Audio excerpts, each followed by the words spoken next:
nag-talent ako sa basketball. Noong 14 years old ako. Nagsimula akong basketball, natuto ako mag-practice, mag-training, mag-hard work.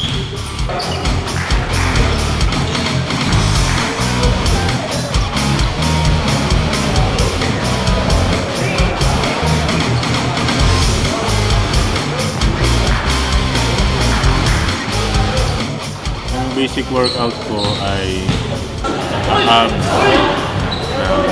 weights, push up.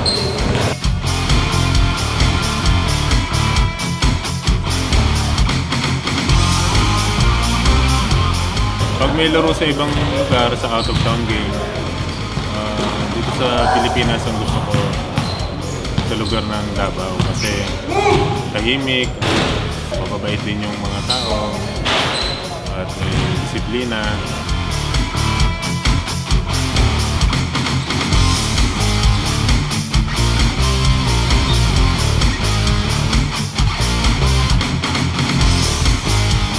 Pag wala ako sa basketball court, simpleng tao lang ako. Simple lang manamit, simple lang kumilos.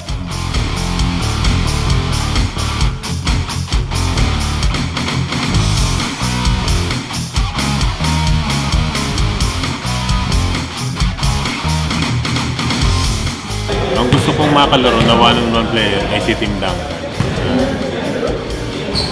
sa San Antonio Spurs kasi idol ko siya.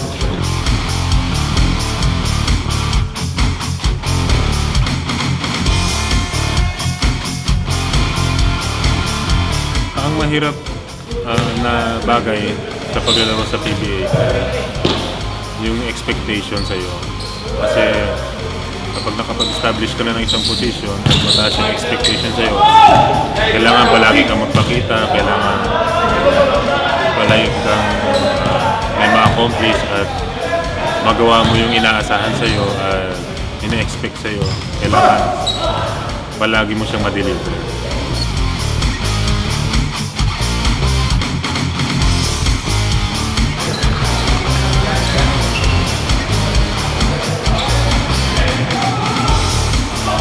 Inspirasyon ko yung pamilya ko at saka siyempre si God, inspirasyon kahit sino naman sa atin.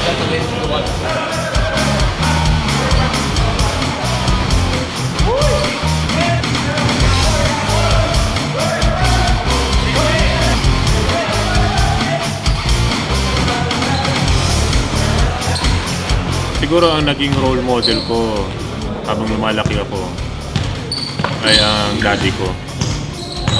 Kasi nakita ko sa daddy ko kung gaano siya nagsasakripisyo para sa amin. Nagulot siya para kami, makapamuhay kami at nakita ko sa kanya kung paano magmahal ng pamilya.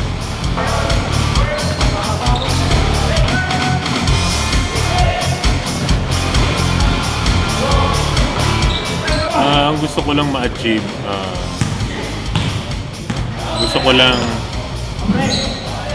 bago ako mawala dito sa mundo, nakita ko maayos yung pamilya ko or kung meron man akong apo, nakita ko maayos yung buhay nila.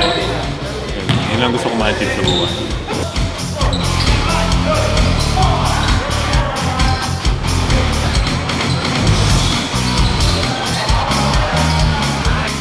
Ang ma-advise ko sa mga atletang katulad ko,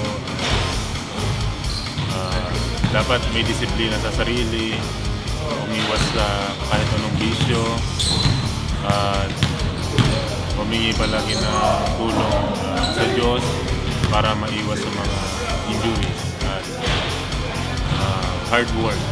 Yan ang ma-advise.